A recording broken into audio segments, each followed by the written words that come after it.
کیا ہو گیا ایسا نسیم صدیقی صاحب کے مزار علی نقوی صاحب کو یہ فیصلہ کرنا پڑا؟ آخر کچھ الزامات تھے ان کے اوپر، ان الزامات کا سامنا بھی تو کیا جا سکتا تھا۔ ماضی میں ہم نے دیکھا تھا کہ اس وقت پاکستان کے چیف جسٹس ہیں ان کو بھی اسی طرح کی صورتحال کا سامنا کرنا پڑا تھا، لیکن انہوں نے اپنے خلاف الزامات کا سامنا کیا پڑا تھا۔ تو کیا ہوا ایسا کہ مزار علی نقوی صاحب جو ہیں انہوں نے یہ سمجھا کہ ان حالات میں ان کے لیے اپنا کام جاری رکھنا ممکن نہیں ہے؟ دیکھیں عامر صاحب، ہم سب باتیں سمجھتے ہیں، ہمیں نظر آ رہا ہوتا ہے کہ کس بات کے پیچھے کیا بات ہے، ٹھیک ہے نا۔ یہاں پہ الزامات لگتے ہیں، ایک وقت تھا کہ جس طرح نواز شریف صاحب کے اوپر پاناما کا الزام لگا، ایون فیلڈ کی کتنے باتیں ہوتی، قطری خط آ گیا، زرداری صاحب کے فیک اکاؤنٹس آ گئے، لیکن وہ ساری باتیں ختم ہو گئی جب حالات ٹھیک ہو گئے۔ یعنی کہ آپ کے پیچھے جب کوئی پڑا ہوا ہے تو پڑا ہوا ہے۔ ابھی آپ کو پتا ہے کہ لاہور ہائی کورٹ میں رہتے ہوئے انہوں نے جس قسم کے فیصلے دیے تھے تو ان کی بڑی ایک ڈس لائکنگ ایک پارٹی کے ساتھ موجود تھی، اور اب یہ حالات ہو گئے تھے جو کہ بہت ہی افسوسناک حالات ہے کہ اگر Saqib Nisar chief justice of Pakistan ہے تو گروپنگ ہے، ان کی پسند اور ناپسند کے جج ہے۔ یہ اس ادارے کا حال ہے جہاں پہ صرف 15 اور 16 17 جج موجود ہیں جنہوں نے پاکستان کی قسمت کا فیصلہ کرنا ہوتا ہے۔ 24 کروڑ عوام جن کی طرف دیکھ رہی ہوتی، وہاں پہ یہ حال ہوتا ہے کہ جب جو ثاقب نثار کی وہاں پہ چیف جسٹس ہے تو گروپنگ ہے، پھر اگر عطا بندیال آ جاتے ہیں تو یہ ان کی فیور کے گروپ ہے، بینچ وہ اپنی مرضی سے بنا رہے ہیں، بینچ کو دیکھ کے آپ فیصلوں سے آگاہ ہو جائیں گے۔ پھر جب چیف جسٹس فائز عیسیٰ صاحب آتے ہیں تو جو پہلے جج موجود ہوتے ہیں جو کہ منظور نظر کہلاتے تھے اور ان کو پیچھے کر دیا جاتا ہے، اور جس طرح جسٹس فائز عیسیٰ کے اوپر بھی کیس چلتا رہا، اور پھر جس طرح کہا گیا کہ بھئی وہ ذمہ دار نہیں ہے اپنی بیوی، تو اسی طرح کیسز جو ہے وہ بنا لیے جاتے ہیں۔ اور میرے خیال سے مظاہر علی نقوی صاحب کا ہم نے جو پاس دیکھا ہے، انہوں نے بہت اچھے فیصلے دیے ہیں، ایک بہت اچھے جج رہے ہیں، اور انہوں نے میرے خیال سے یہ فیصلہ کیا ہے کہ جو اس گند کے اندر پڑنا ہے، جو معاملات ہیں انہیں بھی نظر آ رہے تھے کہ جدھر سے یہ معاملات ہو رہے ہیں اور جس طرح ہونے تو اس کا نتیجہ ان کو پتا تھا، تو انہوں نے بہتر یہی سمجھا کہ عزت کے ساتھ وہ ریزائن دے کے گھر چلے جائیں، جتنا انہوں نے کام کیا ہے اس کام کو سراہا جائے، اور وہ باقی زندگی اپنی آرام سے جو ہے سابق جسٹس بھی ان کے نام کے ساتھ لگے گا، پینشن اور مراحت بھی ملیں گی۔ تو میرے خیال سے ان کا بولڈ فیصلہ بھی ہے اور عقل مندانہ فیصلہ بھی ہے کہ انہوں نے دیکھا کہ جب تمام لوگ خلاف ہو چکے ہیں اور فیصلہ میرے خلاف ہی آنا ہے اور مجھے بولنے کا موقع نہیں دیا جائے گا، جس طرح آپ نے دیکھا کہ اب تو آج کل لائیو ٹیلی کاسٹ ہو رہی ہے ہماری تمام جو کارروائی ہوتی ہے سپریم کورٹ کی، کہ کتنا بولنے دیا جاتا ہے، جو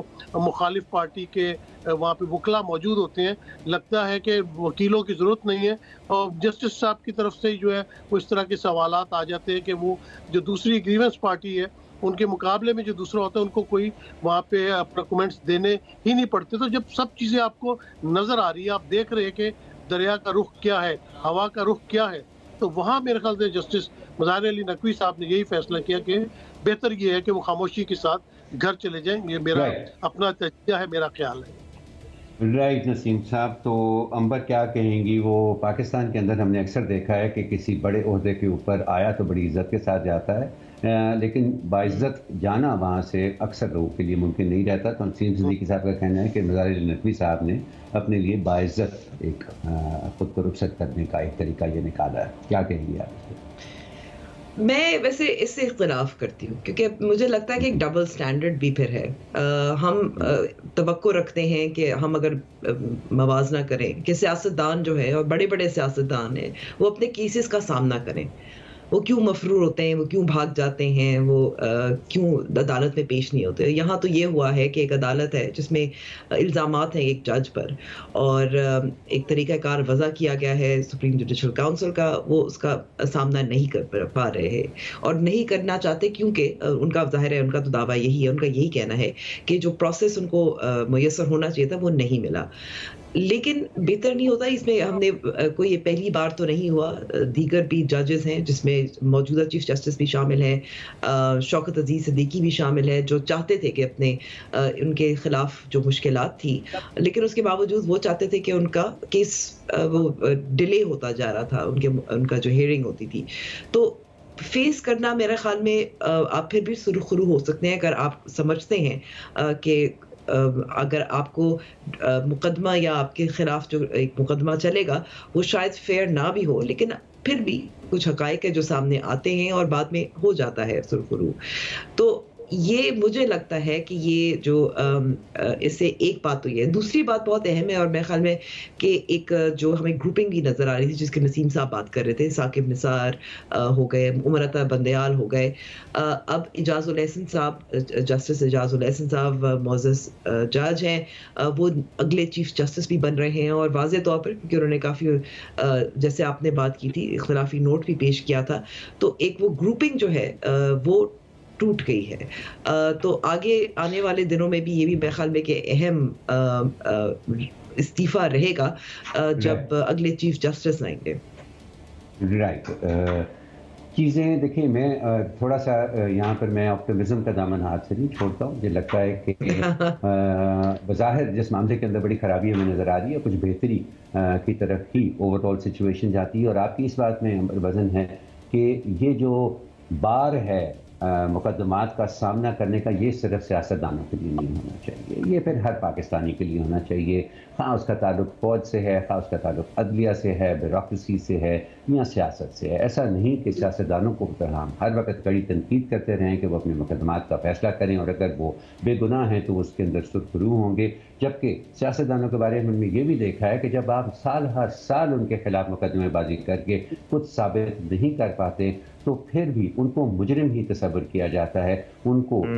بے قصور کوئی تصور نہیں کرتا. جبکہ جو دیگر ادارے ہیں, جو کہ ریاستی ادارے ہیں, جبکہ ان لوگوں کے خلاف کوئی کارروائی شروع ہوتی ہے, وہ اپنے لیے کوئی باہر نکلنے کا رستہ نکال لیتے ہیں اس کو, تو ان کو اجازت ہوتی ہے. ایک اور بڑا اہم مقدمہ جنرل مشرف کا بھی ہے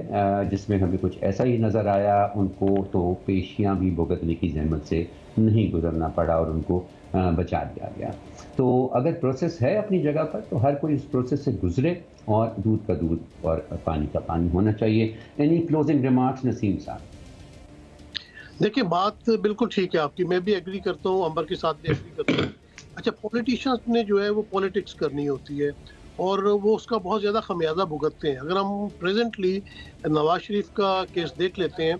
کہ انہوں نے کہا کہ دیکھو شاید میرے ساتھ انصاف ہو جائے, انہوں نے بھگتا, لیکن کتنا نقصان ہوا ان کو. اگر وہ ناٹ گلٹی ہیں اس وقت, ہم مان لیتے ہیں, ہم کورٹ کا فیصلہ مانتے ہیں کہ نواز شریف صاحب کے اوپر غلط چارجز تھے, لیکن اس کی کتنی انہوں نے قیمت ادا کی. لیکن کیونکہ وہ سیاستدان ہیں, ان کے موروثیت چلنی ہے, آگے سیاست چلنی ہے, لیکن ایک جج ہے, اس کی تو آگے کوئی موروثیت نہیں چل رہی. وہ لگ رہا ہے کہ میرے ساتھ زیادتی ہو جائے گی, تو میرے خیال سے بہتر ہے کہ آپ اپنا راستہ کریں. آپ نے عامر بھائی بڑی اچھی شروع میں بات کی تھی کہ اس ملک میں لوگ آتے بڑی عزت سے ہیں, لیکن جاتے جس طرح ہے وہ طریقہ کار غلط ہے. مجھے یاد ہے کہ پی سی بی کے چیئرمین تھے رمیز راجہ صاحب, بہت اچھے کرکٹر رہے ہیں, بہت اچھے کمنٹریٹر ہیں, پاکستان کا فخر ہے. لیکن جس طرح پی سی بی کے وہ چیئرمین تھے اور آخری دنوں وہ ابھی آفس گئے بھی نہیں ہیں اور جا کے وہاں پہ دوسرے پی سی بی کے چیئرمین بیٹھ گئے, ان کو ان کا سامان تک نہیں لینے دیا گیا. تو مطلب یہ معاشرے میں جو ہماری برائیاں بڑھتی چلی جا رہی ہیں, یہ کب درست ہوں گی؟ کب تک یہ الزام لگاتے رہیں گے کہ یہ اس کا جج ہے, یہ اس کا وکیل ہے؟ لوگ کہتے ہیں یار اچھا وکیل کرنے کے بجائے آپ جج ہی کر لو. یہ جو روایت ہے یا اس قسم کے جو لقمے بازی ہے, یہ نہیں ہونی چاہیے. پاکستان کو آگے بڑھنا چاہیے. ہم عدلیہ 140ویں نمبر پہ کیوں ہے؟ کوئی نہ کوئی تو خرابی ہوگی نا اس کے اندر. پھر ایک ہی جج تو خراب نہیں ہوگا کہ آپ ایک جج کو ٹارگیٹ کر لیں. نظام کو بہتر کریں تاکہ پاکستان